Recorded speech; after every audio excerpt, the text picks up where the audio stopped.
You're listening to The Briefing, first broadcast on the 16th of October 2024 on Monocle Radio.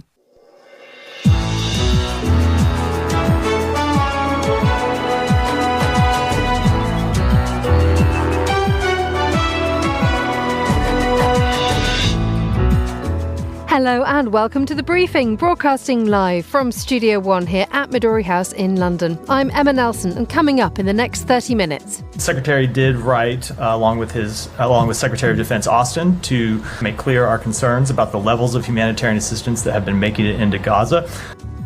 The US warns Israel over both Gaza and Lebanon, with the threat of withdrawing help on the table. We'll examine this and the Italian Prime Minister's criticism of what Israel is doing as well. So is the tide turning against Benjamin Netanyahu? Also coming up, how can Poland's temporary ban on the right to asylum reshape Europe's wider policy on illegal immigration? And we'll hear the latest news from the Middle East, plus... Growing up in London, you're surrounded by the Blitz. Unbeknownst to you, I mean, these terrace houses and it being interrupted by a 50s building and it continuing. Okay, that 50s building was where an explosion obviously fell. As Steve McQueen's Blitz hits the screens, we look at the best in cinema that the BFI Film Festival has to offer us here in London. That's all coming up right here on The Briefing with me, Emma Nelson.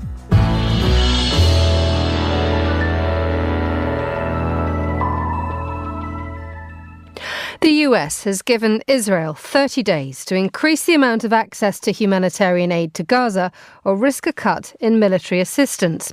It's the strongest worded warning yet from Washington as Israel steps up its offensive in northern Gaza. Washington's also voiced concern over Israel's approach to its operation in Lebanon. And now Italy has lent its voice too.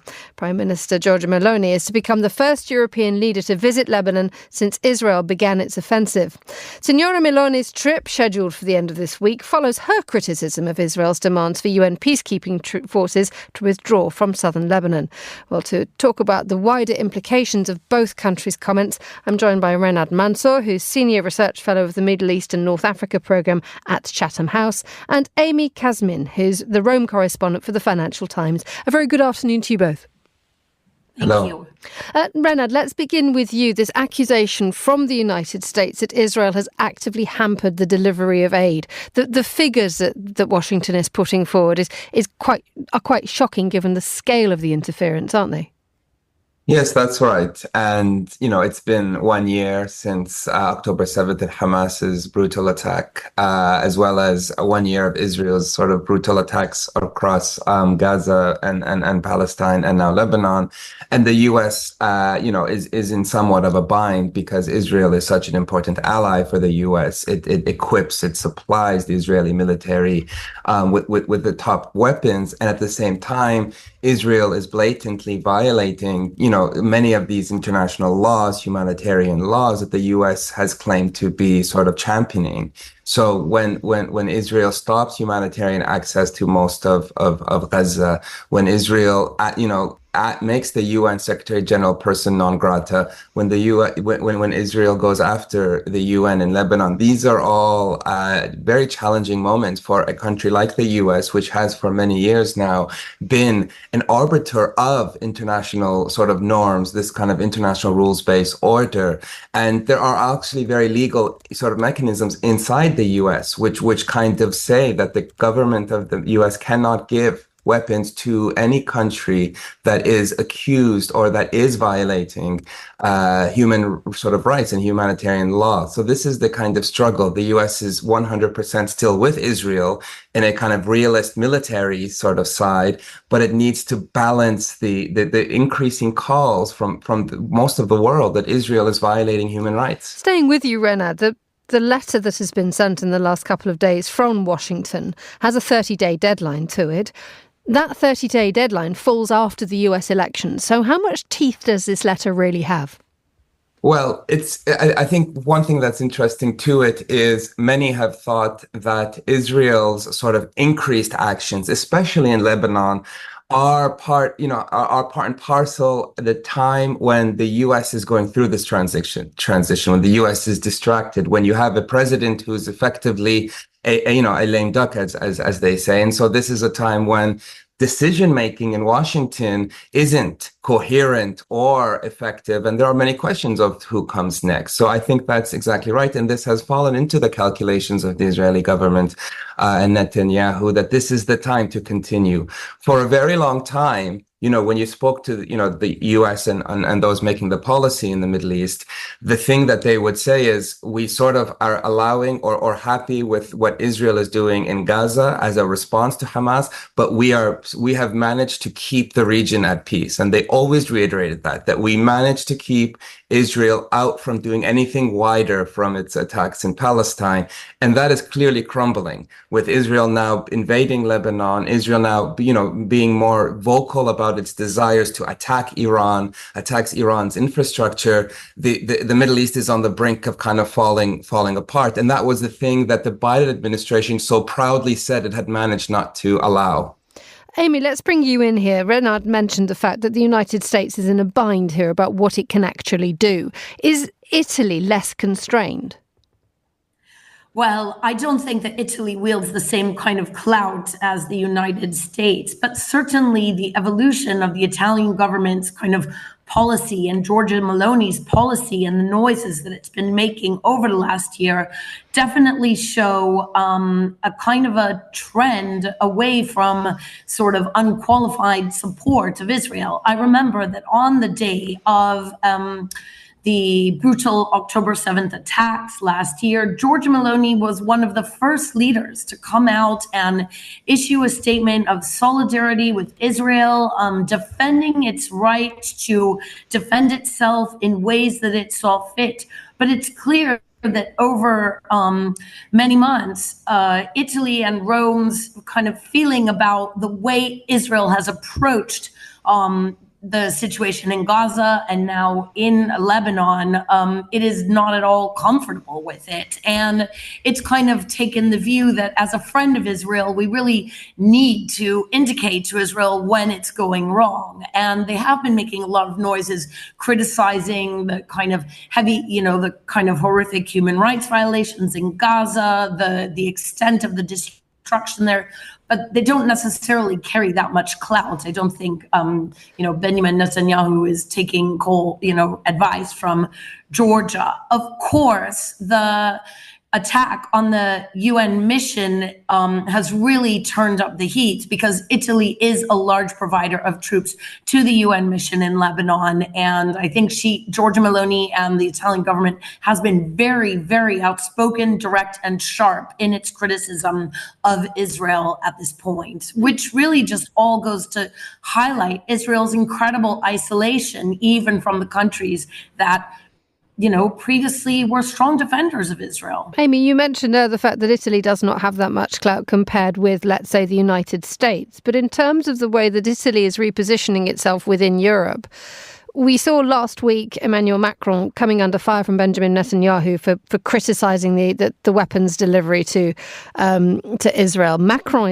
in France is taking a stand. When you have Giorgia Meloni joining in with that voice, do you then create a new dynamic?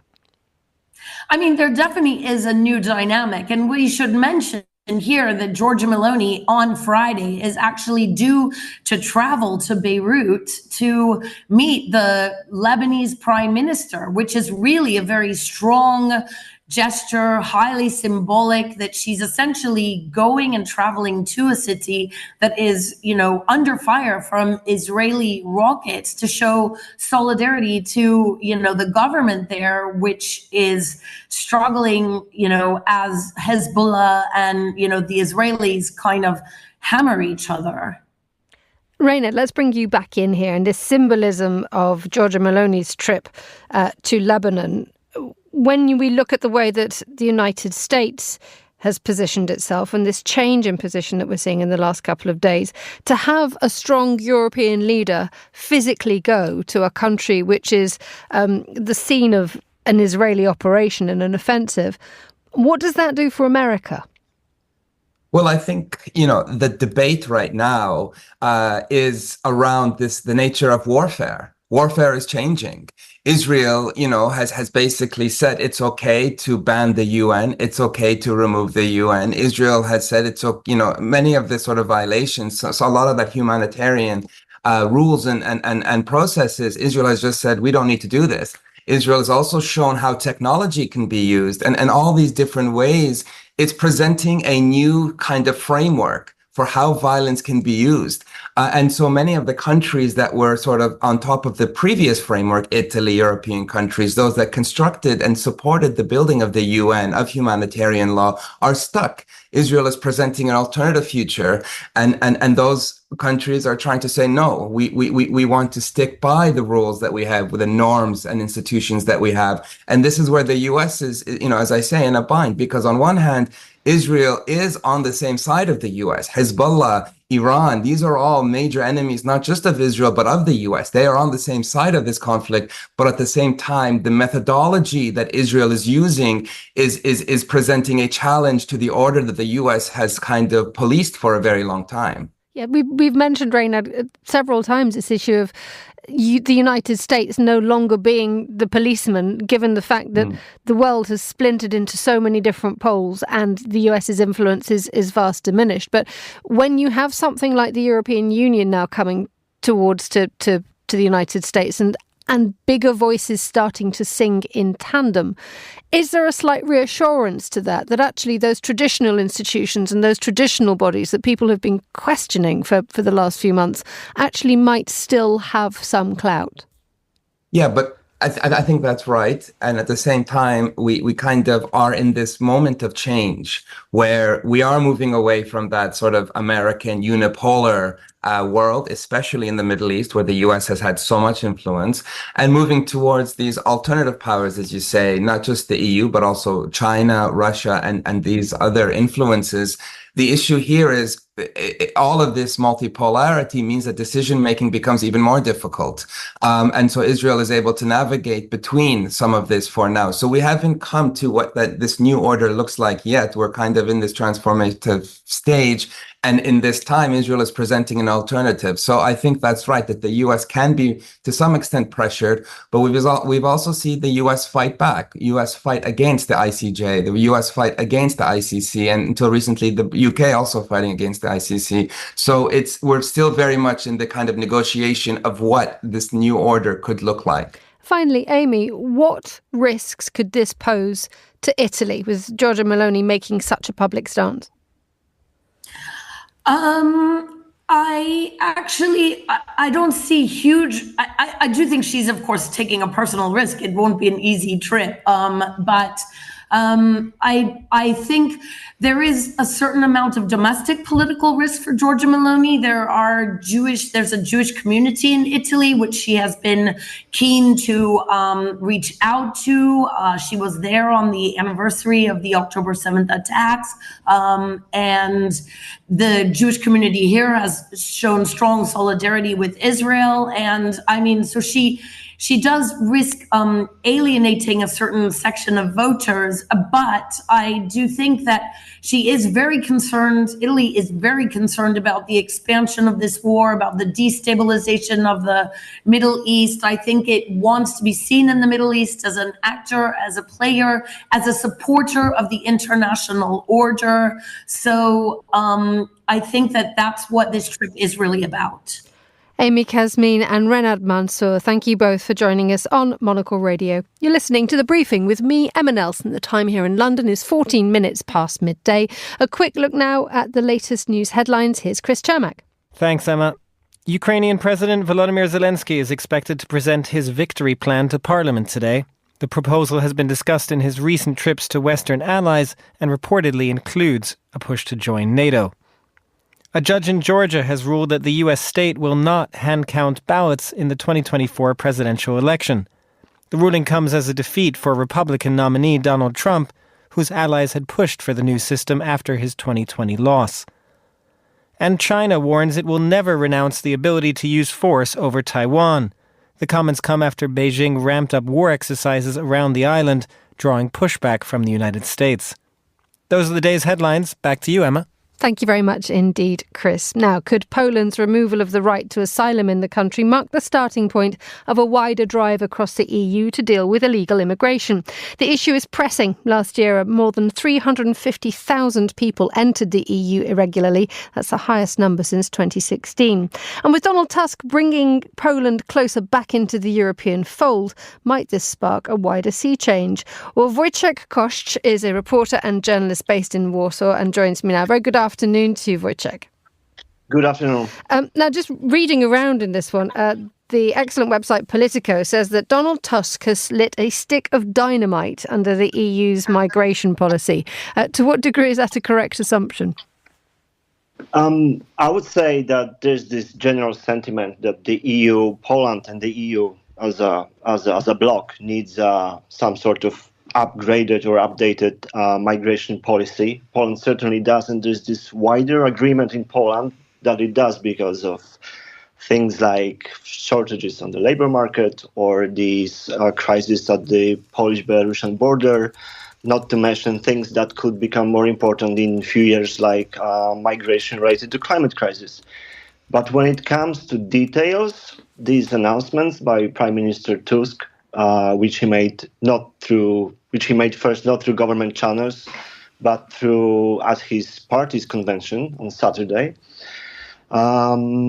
they took at least some in his coalition government by surprise, mainly the left, which said simply suspending the right to asylum is not acceptable.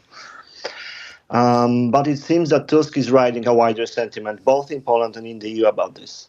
Specifically, though, can Poland do this? Because, like other EU countries, it is beholden to European and international humanitarian law, which has this principle of non-refoulement, which means that no one should be forced to return to a country where they face, I think it's torture, cruel, inhuman or degrading treatment. It puts Poland in a tricky situation according to the rules that it adheres to currently. Correct. That's why when the strategy was officially announced yesterday afternoon, 4 ministers from the left said no to it, and they are expecting wider consultations about this very point. Poland's Office of Helsinki Foundation for Human Rights said it simply would not be possible just to suspend asylum rights without basically Poland leaving the Geneva Convention and exiting other important legal documents that it signed up as an EU member. But we are now in a very different moment for Poland. At the end of last year, Donald Tusk and his government came in, pushing aside a far-right government and also re-establishing Poland, because of Tusk's relationship with the European Union and Commission, firmly in the fold. So to what degree do you think that Donald Tusk, speaking later with the other European leaders this week, will be able to bring the issue of illegal immigration up to the top and also drive the agenda? Well, he underlined on Saturday and again yesterday that he would like to do exactly that, to influence some sort of change across the EU about migration policy. Some politicians in other countries, in other EU countries, I think they might be sympathetic to it. I think yesterday or today, this morning, I think Germany's foreign minister expressed similar views.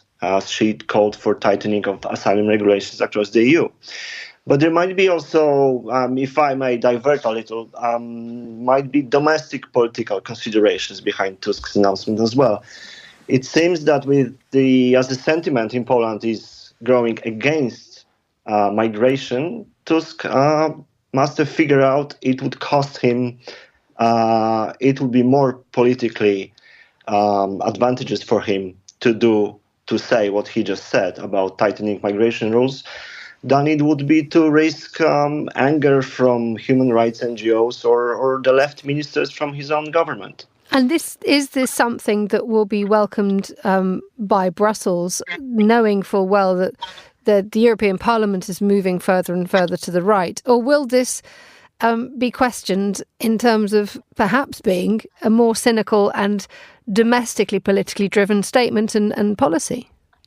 What we know so far is that Brussels actually didn't speak very highly of this idea. They sort of reprimanded Tusk about this move about asylum rights being counter to Geneva Conventions and other legislation that EU is part of. So it could be a domestic political calculation, and it could be just rhetoric. We will know more as the presidential race ahead of the May election next year, as it comes up to speed. Wojciech, thank you so much. That was Wojciech Kosz there on the line from Warsaw. You're listening to The Briefing live on Monocle Radio. The Monocle Daily wraps up the day in Europe every weekday at 1800 London time. Every edition of the show features panellists from the Daily's rota of experts. Those big questions are always important when it comes to politics. Plus reports from Monocle's correspondents around the world. Some hope Sunday marks the end of a chapter in Chile's recent history. And interviews with authors, politicians and pundits. It's kind of a ghost story, but you're not really sure. The Monocle Daily, taking a wider, deeper and occasionally lighter look at the news.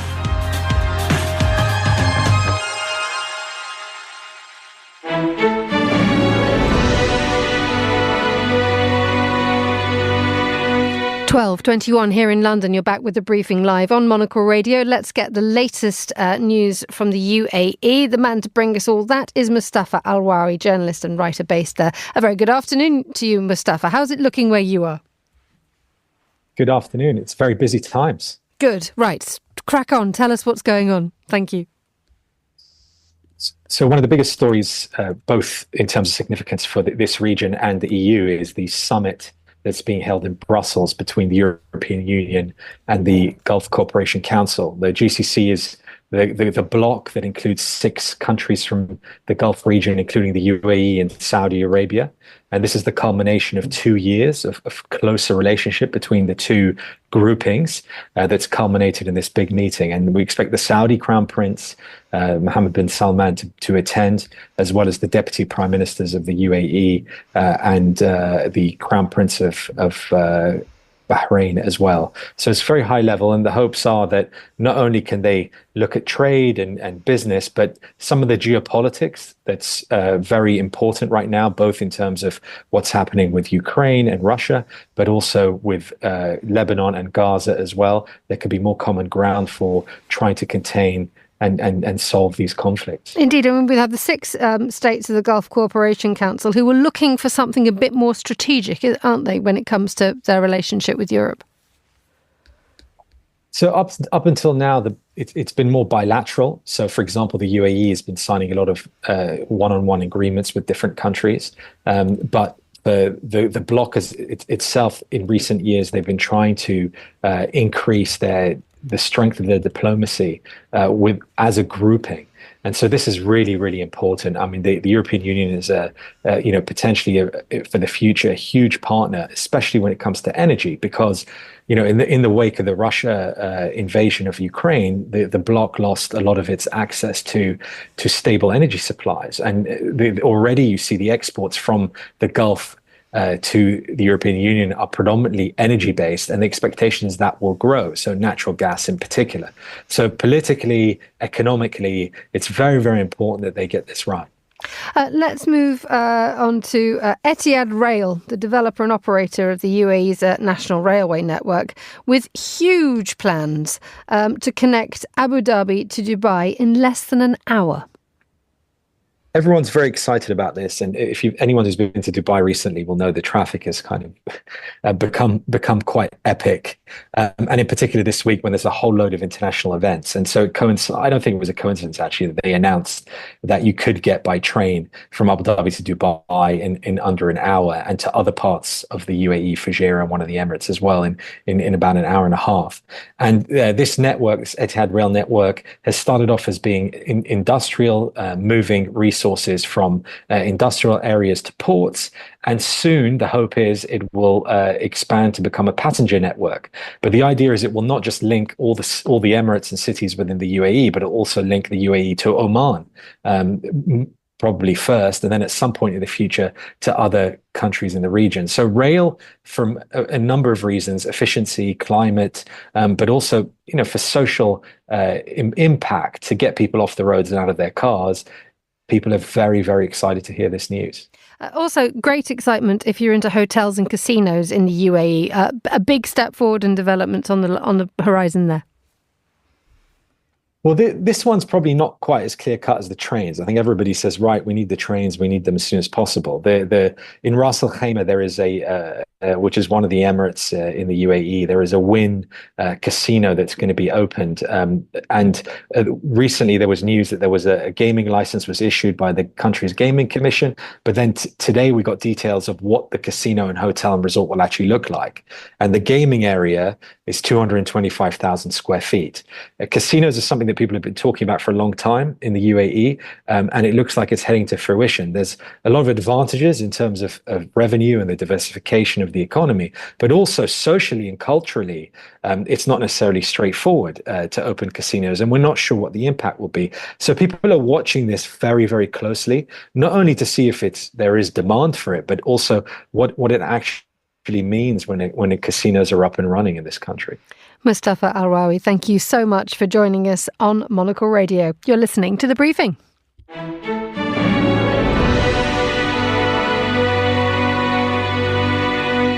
Finally, let's enjoy a trip down the road to the BFI London Film Festival. Karen Krasanovic, film critic, regular around the microphone, coming in resplendent in sunglasses and a leather jacket.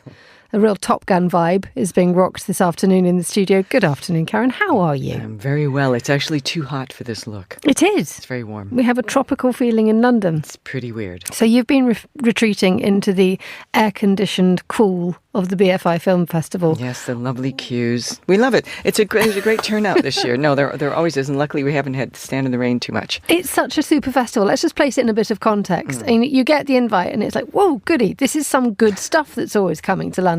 It doesn't mark a place in the most enormous film festivals in the world, which perhaps it should, but it's still a really good thing. It's a really good thing. It's a great thing for London. And I say it's not one of the top 5 global festivals simply because of where it is in the calendar, because it's after Venice, after Cannes, before the Oscars, right after Telluride and others. And so really, when it gets some premieres, it's quite nice. But a lot of the premieres are UK premieres, which is fine because you're not going to be able to see these films anywhere else. Indeed. Does that give it a little of a special niche in the calendar, insofar as it has that freedom to do its own thing rather than funneling into what's happening in the Oscars? Well, I think it's really important for people that in Britain and people who are visiting Britain for the festival. A lot of people do visit just for the festival. And I think it's a nice kind of mop-up. So, yeah, I mean, there's nothing wrong with that. And also it's nice to be, in London at this time of the year. Okay, let's have a movie mop-up. What have you seen? It's a bit unfair, but yeah, that is true. The movie mop-up. There are others like that as well. I've seen quite a few things. Not everything I'd like to see because some of them are abutted, so I had to make a choice. But for animation, and now because I'm obsessed with the Oscars, you'll have to forgive me. These are the ones that are possible Oscar nominees. So we've got Blitz, which is Steve McQueen. The big festival opener by Steve McQueen. Saoirse Ronan is tipped to have another nominee, Best Supporting Actress. We've also got Wild Robot, which is a super slick animation, great for kids, a lovely message, and terrific vocals by lead voices by Lupita Nyong'o. Anora, which is Sean Baker's very sexy, very crazy story of a sex worker, exotic dancer, who marries a Russian oligarch's son, only the Russian oligarch doesn't know. Okay, where do we want to begin? A Blitz epic or a cartoon? Which is your favourite? I am not a big fan of cartoons. I wish I were, but I think we stick with the World War II drama Blitz. Okay, what's it? So we know McQueen is an Oscar winner. And has a very particular way of filmmaking. It's very personal. It's often quite low-key, and it's rather introspective, despite the huge issues that he brings. Mm-hmm. This is not that. This is not that. And I don't want to say there were a lot of reshoots. Well, there were, but a lot of films have a lot of reshoots, and it doesn't really mean anything particularly. But this is a very traditional sweeping World War II drama about a boy whose mother sends him off to be saved from the Blitz, and he's going off, and because his father's black and she's white, he gets taunted a lot. Although his grandfather gives him words of advice to survive, and he decides he's going back to London, so he jumps off the train and makes his way back home, and his sort of journey back to her in this danger makes up the most of the story. And you say that this is an epic sweeping thing. What you have just described is a very small story of a very small person in a very big situation. But he's placed it in a huge context of everything from what we've seen suggests that this is not Steve McQueen at all in terms of the approach that he's taken. Does it work? Yes, it does work. It's the kind of movie that you could take your mum to. You could take anybody to. It's a real, I don't want to say it's a family movie because there's a lot of, upsetting things. But it's a real crowd pleaser, I would say. Okay, so that's a recommendation. Yeah. I know you don't like cartoons, but I'm going to make you talk about Wild Robot. I liked Wild Robot, though. Go on, tell us about Wild Robot. Okay, super slick animation. Peter Brown's best-selling book has been made into a DreamWorks beautiful, I have to say, animation by Chris Sanders, who came out and talked before the screening that I was at, saying that a lot of these cells are hand painted, and you can see there's a real richness in the colors. It's about a robot that lands on Earth somewhere, and is looking for something to do. She's programmed. That's Lupita Nyong'o's voice, so it sounds like a she. Is looking for something to do. Learns all the animal languages, and then discovers that a little duckling that the robot has to look after. And so it's really about animals, about wildlife, about animals' culture, and about environmental issues. But it's very gentle, and it's really fun to watch. Who's it pitched at? It's pitched at the family, I would say. Any families, any sort. If you're teaching your children about the environment or animals or trying to get them out in nature, this is a great film. Okay, so Blitz or Goslings or Ducklings, sorry, which one are we going for? Oh gosh, you can't. It's like picking my favorite child. Okay, Karen Krasanovic, thank you as ever for joining us on Monocle Radio. And that's all the time we have for today's edition of The Briefing. The warmest of thanks to all my guests and to the producer Anita Riotta. Our researcher was Sana Jumani and our studio manager was Elliot Greenfield. The Briefing is back at the same time tomorrow. I hope you can join me for that because we've got Fernanda Augusto Pacheco's global countdown to look forward to. But for now, from me, Emma Nelson, goodbye. Thank you very much for listening.